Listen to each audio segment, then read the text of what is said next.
Practice makes man perfect.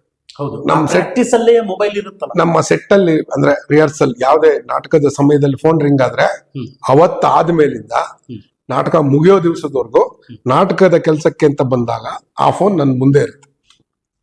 ಅವನ್ phone ಉಪಯೋಗಿಸಲ್ಲ. ಒಂದು ಸಲ ರಿಂಗ್ ಆದ್ರು ಅವನ್ ಏನೇ ಕೆಲಸ ಇದ್ರು ಎಕ್ಸ್ಕ್ಯೂಸ್ ಮೀ ಅಂದ್ಬಿಟ್ಟು ನಡೀತಾರೆ. ಫಾರ್ ಎಕ್ಸಾಂಪಲ್ ಇಲ್ಲಿ ನಡೀತಾರೆ, ಹೊರಗಡೆ ಹೋಗಿ ಬಳಸ್ಕೊಂಡ್ ಬರ್ಬೇಕು. ಯಾಕಂದ್ರೆ ಇಲ್ದಿರ ಆಗಲ್ಲ. ಅಂದ್ರೆ ನನ್ಗೂ ಕೆಲವೇನೋ ಇಂಪಾರ್ಟೆಂಟ್ ಇರ್ಬೋದು, ಹಾಗೆ ನಿರ್ಲಕ್ಷಿಸಕ್ಕಾಗಲ್ಲ ಅಂದ್ಬಿಟ್ಟು ನಾನು ಬಿಡ್ತೀನಿ. ಬಟ್ ಸೆಟ್ ಅಂದ್ರೆ ನಮ್ಮ ಜಾಗದಲ್ಲಿ ಉಪಯೋಗಿಸಂಗಿಲ್ಲ. ಅದರ ಸ್ಯಾಂಕ್ಟಿಟಿ ಕಾಪಾಡ್ಕೊಬೇಕು. ಲೇಟ್ ಬಂದ್ರೆ ಫೈನ್. ನಾನು ಇವತ್ತಿಗೂ ಇಂಟರ್ನ್ಸ್ ಕಾಲ್ ಮಾಡಿದಾಗ ಬರ್ತಾರೆ, 25 ಜನ ರಿಜಿಸ್ಟರ್ ಮಾಡ್ತಾರೆ, 50 ಜನ ರಿಜಿಸ್ಟರ್ ಮಾಡಿರೋದಿದೆ, 60 ಜನ ರೀಡಿಂಗ್ ಬಂದಿರೋದು ಇದೆ.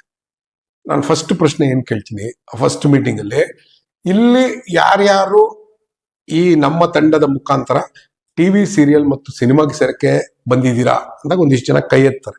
ನೀವಿಷ್ಟು ಜನ ನಾಳೆಯಿಂದ ಬರಬೇಡಿ. ಸರ್ ಯಾಕೆ ಸರ್ ನೀನ್ ಏನಕ್ಕೆ ಬಂದಿದೆ ಇಲ್ಲಿ ನಾಟಕ ಮಾಡಕ್ ತಾನೆ, ಮತ್ತೆ ಸೀರಿಯಲ್ಗೆ ಹೋಗಕ್ಕೆ ಯಾಕೆ ಬತ್ತೀಯ? ಇಲ್ಲ ನೀವು ಕೇಳಿದ್ರಲ್ಲ ಸರ್ ಅಂದ್ರೆ ಆ ಜನಕ್ಕೆ ಅಂತ ಹೇಳೋದಷ್ಟೇ.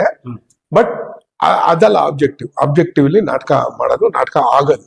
ಅದನ್ನ ಮಾಡಕ್ ಬಂದಿದ್ದೀರಾ ಮಾಡಿ, ಆಮೇಲೆ ನೋಡ್ಕೊಳ್ಳೋಣ ಮುಂದೆ ಹೆಂಗಾಗುತ್ತೆ.